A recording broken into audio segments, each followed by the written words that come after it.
Alors dans ces derniers jours, évidemment, les incendies en Amazonie sont devenus le sujet principal de conversation ici au Brésil.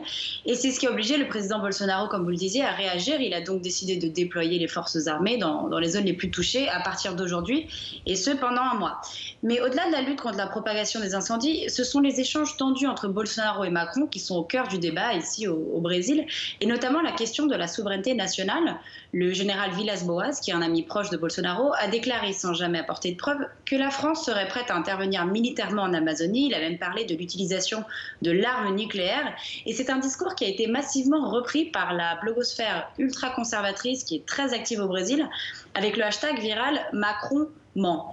Mais bon, malgré tout, ce soutien à Bolsonaro reste quand même limité. La population a tout de même massivement dénoncé les incendies qui ravagent l'Amazonie et la politique environnementale de Bolsonaro d'une façon générale.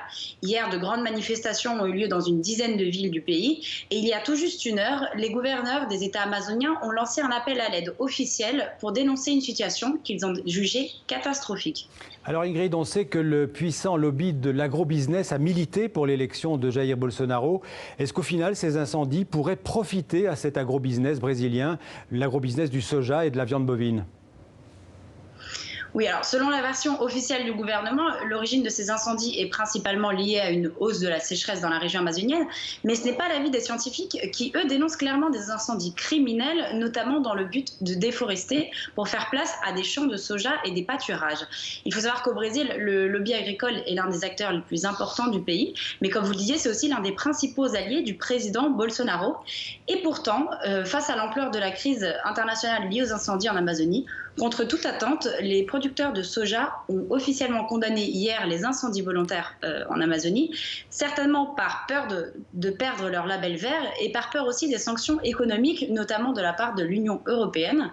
Et c'est pourquoi, face à une telle réaction de son propre camp, du lobby agricole, Bolsonaro s'est vu obligé d'annoncer des mesures renforcées de protection de l'Amazonie, dont l'envoi des forces armées, mais aussi la lutte contre l'orpaillage, une pratique qu'il défendait pourtant sans relâche depuis son arrivée au pouvoir. Merci Ingrid Piponio pour ces précisions depuis Rio.